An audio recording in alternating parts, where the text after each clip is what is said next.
Hash Kurukshetra की रणभूमि और अर्जुन का मानसिक द्वंद्व। महाभारत का युद्ध केवल एक जमीन के टुकड़े का विवाद नहीं था, ये न्याय और अन्याय के बीच का महासंग्राम था।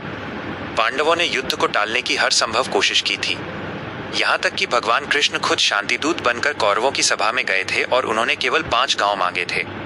लेकिन दुर्योधन ने अहंकार में आकर कहा था कि सुई की नोक के बराबर भी जमीन बिना युद्ध के नहीं दूंगा।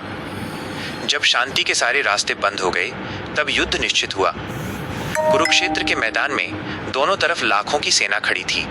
एक तरफ अधर्म और अहंकार की सेना थी, तो दूसरी तरफ धर्म और सत्य के मुट्ठी भर योद्धा।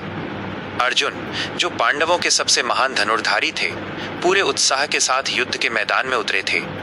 उन्होंने अपने सारथी भगवान श्री कृष्ण से कहा, हे अच्युत, मेरे रथ को दोनों सेनाओं के बीच में ले जाकर खड़ा कीजिए, ताकि मैं देख सकूं कि इस युद्ध की कुरुक्षेत्र भूमि में मुझसे भाग्य आजमाने के लिए कौन कौन आया है।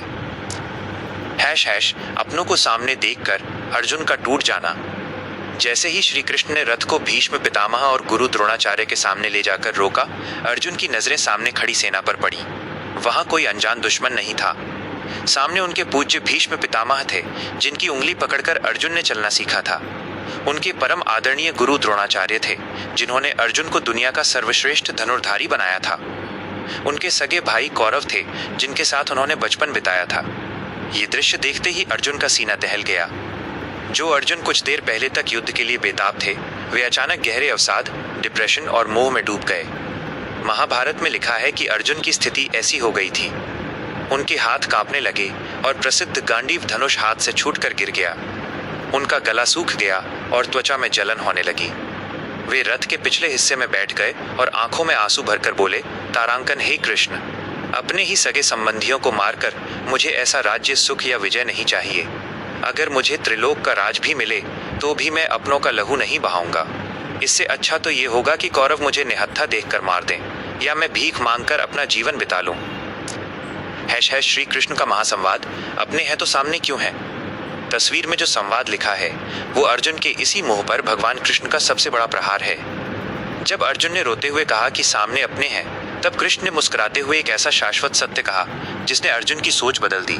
अपने हैं तो सामने क्यों हैं। श्री कृष्ण ने अर्जुन को भगवत गीता का उपदेश देते हुए समझाया कि तुम जिन्हें अपना कह रहे हो, वे असल में किसके साथ खड़े हैं। अधर्म का मौन समर्थन भी अधर्म है। कृष्ण ने याद दिलाया कि जब भरी सभा में द्रौपदी का चीरहरण हो रहा था, तब ये सभी अपने भीष्म द्रोण सिर झुकाकर बैठे थे। उस दिन उनका रिश्ता, उनका धर्म कहाँ था। सामने खड़ा व्यक्ति केवल एक शत्रु है। कृष्ण ने कहा कि जब कोई व्यक्ति धर्म, न्याय और सत्य को छोड़कर अधर्म का रास्ता चुन लेता है और आपके विनाश के लिए हथियार उठा लेता है, तो वो आपका भाई, गुरु या दादा नहीं रह जाता। वो केवल अधर्म का एक सैनिक है। शरीर नश्वर है, आत्मा अमर है। कृष्ण ने अर्जुन को समझाया कि तुम जिनके मरने के डर से रो रहे हो, वे तो केवल शरीर हैं। आत्मा को न तो कोई तलवार काट सकती है और न ही आग जला सकती है। इसलिए समाज में न्याय की स्थापना के लिए तुम्हें हथियार उठाना ही होगा।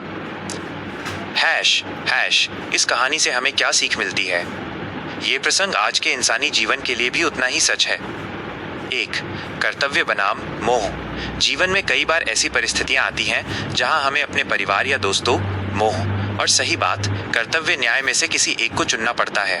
कृष्ण सिखाते हैं कि चाहे कोई कितना भी करीबी क्यों ना हो, अगर वो गलत रास्ते पर है तो उसका साथ छोड़ना और सही का साथ देना ही असली धर्म है।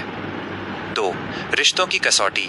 जो व्यक्ति विपत्ति में आपके साथ खड़ा ना हो, जो आपके मान सम्मान की रक्षा न कर सके और जो आपके खिलाफ साजिशें रचे, वो सिर्फ खून के रिश्ते के कारण अपना नहीं हो जाता। निष्कर्ष, भगवान कृष्ण ने अर्जुन का मोह भंग किया, जिसके बाद अर्जुन ने दोबारा अपना धनुष उठाया और धर्म की स्थापना के लिए युद्ध लड़ा। ये तस्वीर इसी महान सीख की गवाह है कि न्याय की लड़ाई में रिश्ते नहीं, बल्कि कर्म और धर्म देखे जाते हैं।